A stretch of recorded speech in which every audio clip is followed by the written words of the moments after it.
SSLC പരീക്ഷയിൽ എല്ലാ വിഷയങ്ങൾക്കും A+ നേടി മികവ് തെളിയിച്ചിരിക്കുകയാണ് ആലുവ എടയാറിൽ താമസിക്കുന്ന അതിഥി തൊഴിലാളിയുടെ മകളായ സുഷ്മിത രാജ്.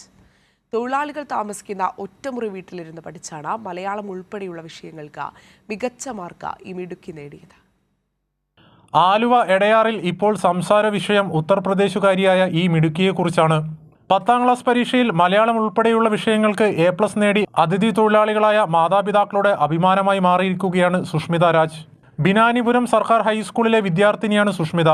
ഉത്തർപ്രദേശിലെ മിർസാപൂരിൽ നിന്ന് എടയാർ വ്യവസായ മേഖലയിലെ കമ്പനിയിൽ ജോലിക്കെത്തിയ രാജിന്റെ 4 മക്കളിൽ 3ാമത്തെ മകളാണ് സുഷ്മിത. പരിമിതമായ സൗകര്യമുള്ള കെട്ടിടത്തിലാണ് ഇവർ താമസിക്കുന്നത്. 24 വർഷം മുൻപാണ് സുഷ്മിത രാജിന്റെ പിതാവ് ജോലിക്കായി കേരളത്തിലെത്തിയത്. സുഷ്മിത ജനിച്ചതും വളർന്നതും കേരളത്തിൽ തന്നെ. ഹിന്ദി, മലയാളം ഭാഷകൾ സുഷ്മിത നന്നായി സംസാരിക്കും. വിശ്വസിക്കാൻ പറ്റിയില്ല.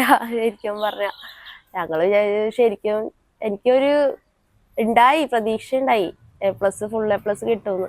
പക്ഷെ ഉറപ്പുണ്ടായില്ല. അപ്പൊ കണ്ടപ്പോ തന്നെ സ്വപ്നമാണെന്ന് വിചാരിച്ച് ആദ്യം അമ്മേനെയാണ് കൊണ്ടുപോയി കാണിച്ചത്. ആരും ഉണ്ടായില്ല. അച്ഛൻ കമ്പനിയിലായിരുന്നു, ചേച്ചി കോളേജിൽ പോയേക്കായിരുന്നു. മക്കളെ കുറിച്ച് പറയുമ്പോൾ 100 നാവാണ് അമ്മ സരിതയ്ക്ക്. हमको बहुत खुशी है, भला रोया नहीं, हमको बहुत खुश हुआ है. हम लोग यूपी में भी भेज दिया, ज्यादा यूपी में खुश हो गया है सब आदमी. മിടുക്കിയായ വിദ്യാർത്ഥിനിയെ പഠിപ്പിക്കാൻ കഴിഞ്ഞതിൽ അഭിമാനിക്കുന്നു എന്ന് അധ്യാപകൻ സുനിൽകുമാർ പറഞ്ഞു.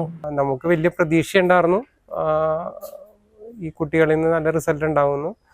കാരണം തുടക്കം മുതലേ അവരുടെ പഠിത്തം ആ രീതിയിലായിരുന്നു.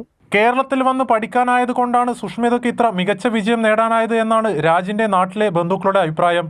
ഭാവിയിൽ ഡോക്ടറാകാനാണ് സുഷ്മിതയുടെ ആഗ്രഹം. കൈരളി ന്യൂസ്, കൊച്ചി.